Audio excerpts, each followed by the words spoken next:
January 22nd, 1959. A Thursday morning in the Wyoming Valley of northeastern Pennsylvania. Cold. The kind of cold that settles into your bones before you even step outside. Along the banks of the Susquehanna River, the coal breakers rise like iron cathedrals above the frozen town of Port Griffith. Men who have worked these mines since they were teenagers pull on their helmets, grab their lunch pails, and descend into the earth. Same as always. Same as their fathers did. Same as their grandfathers before them. 81 men drop into the River Slope mine that morning. 400 feet underground, they pick up where they left off. Drilling, blasting, hauling anthracite coal through a maze of tunnels that stretch for miles beneath the valley.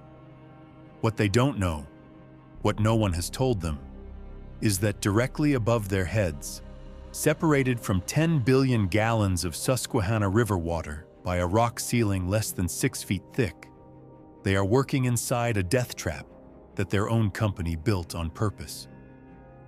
The warning signs were there. The stop lines on the maps were clear.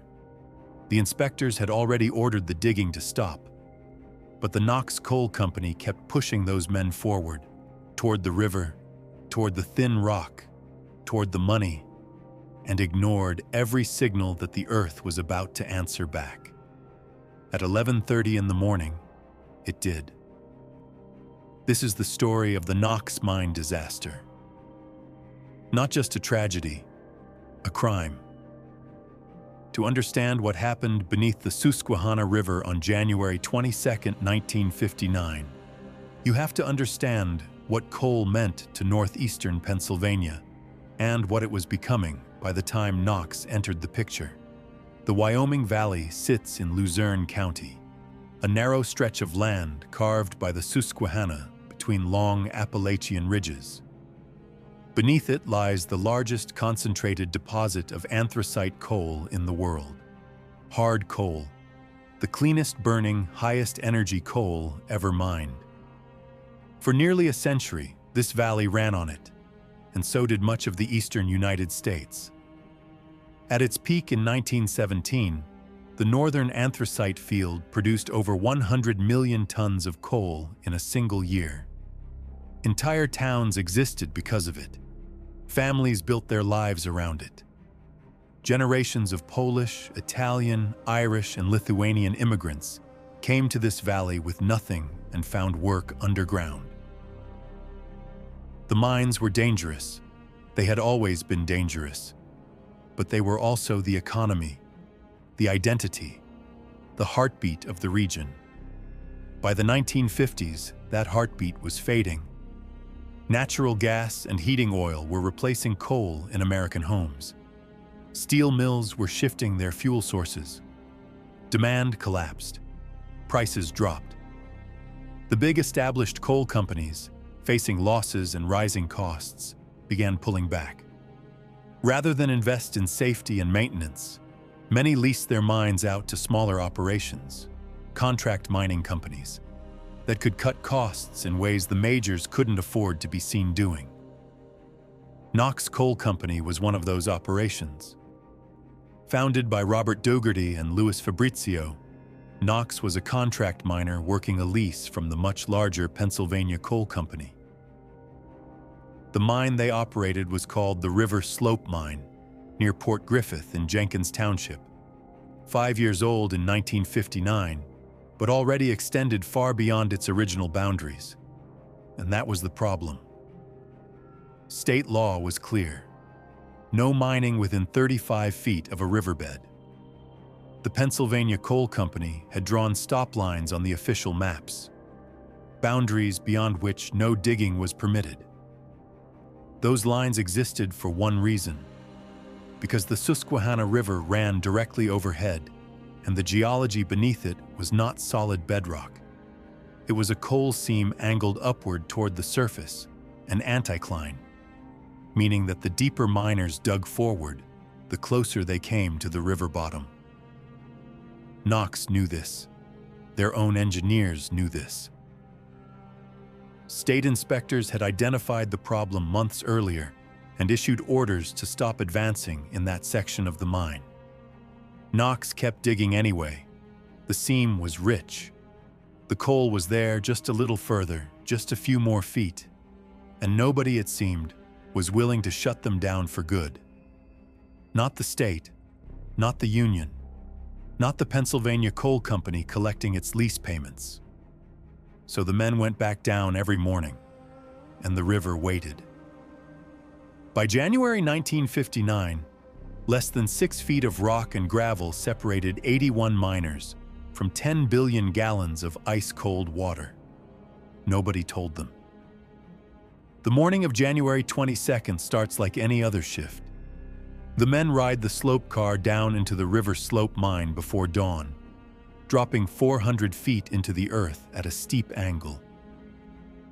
The cold air of the surface gives way to the damp, close darkness of the tunnels below. They spread out through the gangways, the main corridors, and into the working chambers, called breasts, where the coal seam runs. The sound of picks and drills echoes through the rock. Somewhere above them, the Susquehanna runs heavy and swollen with January thaw, carrying chunks of ice the size of car hoods downstream. Nobody underground can hear it. At approximately 11:30 in the morning, a miner named John Williams is working near the face of one of the upper chambers. He later testifies about what he experienced in those first seconds. He puts his foot forward, looks up at the ceiling, and the roof gives way. The sound, he says, is like thunder. And then the water comes. Not a trickle, not a leak, a wall. The Susquehanna River has entered the mine. The breach in the riverbed is roughly 150 feet across. 10 billion gallons of icy water begin pouring through it like a drain running in reverse. Except the drain is underground, and 81 men are standing in it. The roar travels through the tunnels faster than the water itself. Men who are hundreds of feet from the breach feel the air pressure change first. A sudden blast of wind rushing through the gangways as the water displaces everything in its path. Then they hear it, and they run. 36 men are close enough to the main slope entrance to get out almost immediately. They scramble up the slope car tracks, some on their hands and knees, pulling each other forward as the water rises behind them. They reach the surface within minutes, soaking wet, half frozen, alive. But deeper in the mine, 62 more men are cut off. The water is rising fast, faster than anyone can outrun through narrow tunnels in the dark. Headlamps cutting through the black, men split into groups, each group trying to remember the layout of a mine that stretches for miles in every direction. Some head toward the main exits, only to find them already flooded. Some climb to higher sections of the tunnels, pressing themselves against the roof, waiting for the water to stop rising. 2 men make a decision that saves dozens of lives. Joe Stella and a miner named Pancotti remember something that most of their co-workers have forgotten. An old abandoned air shaft called the Eagle Shaft, left over from a previous mining operation. It hasn't been used in years. Nobody is even certain it's still passable. But it leads to the surface, and the surface is the only place any of them need to be. Stella and Pancotti lead a group of 33 men through the rising water, navigating by memory through tunnels that are filling fast. They find the Eagle Shaft, but the entrance is blocked by decades of accumulated debris. In the dark, with water at their knees and still climbing, they clear 30 feet of rubble with their bare hands.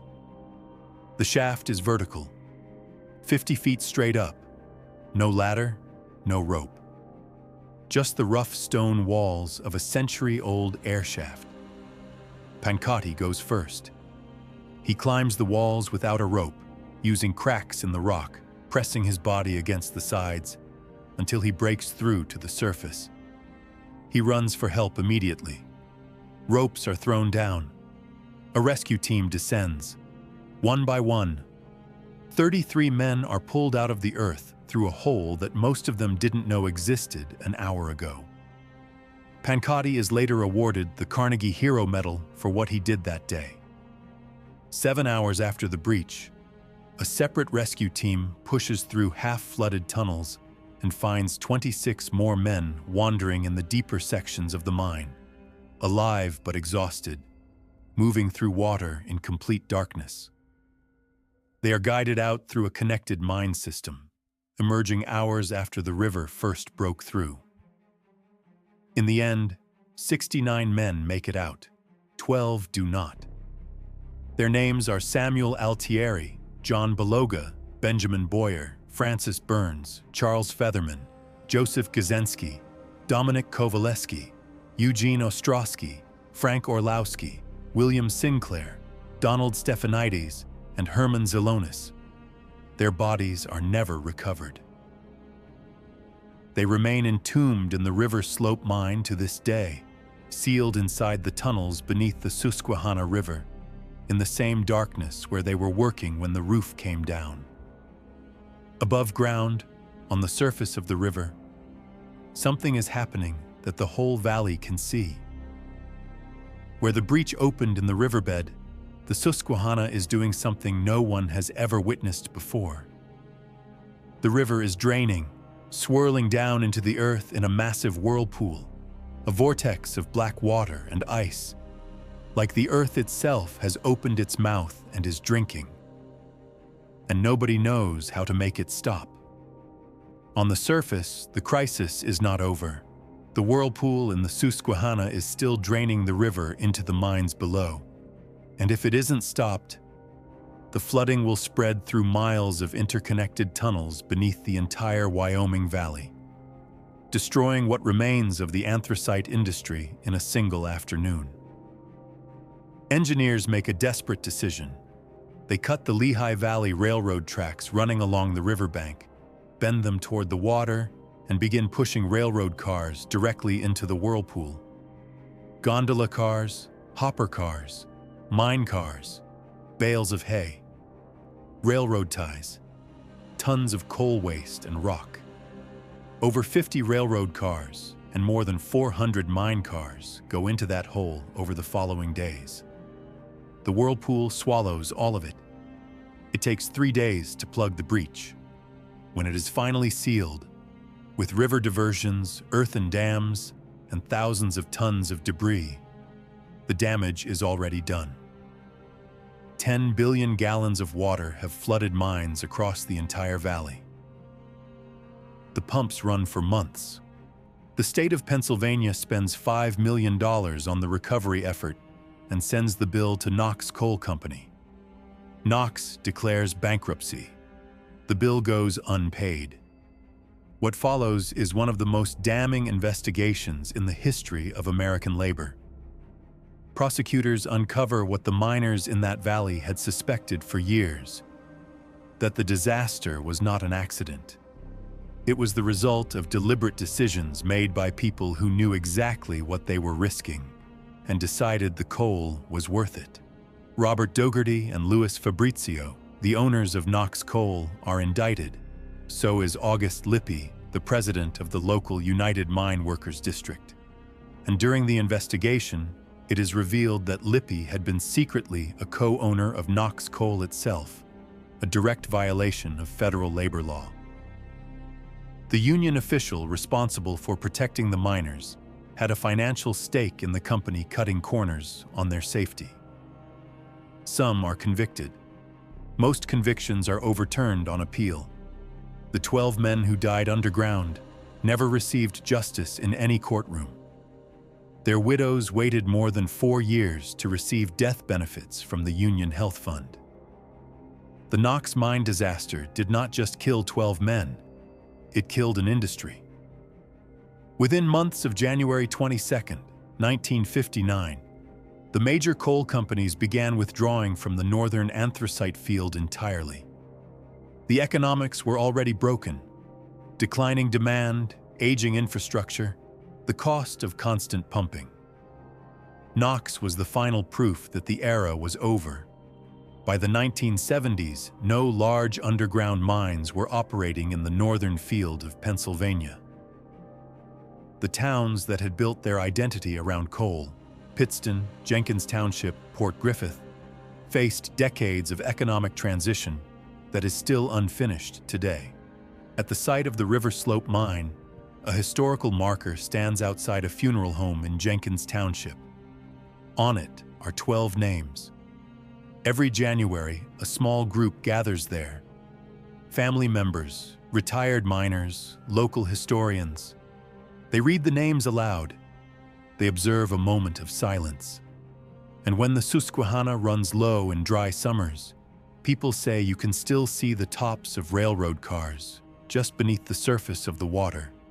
The ones they pushed into the whirlpool in January 1959, still there, still visible, like the river never fully forgot what happened at the bottom of it. 12 men went underground on a Thursday morning and never came back. Not because the earth failed, because the people responsible for their safety decided that a few more feet of coal was worth the risk. It wasn't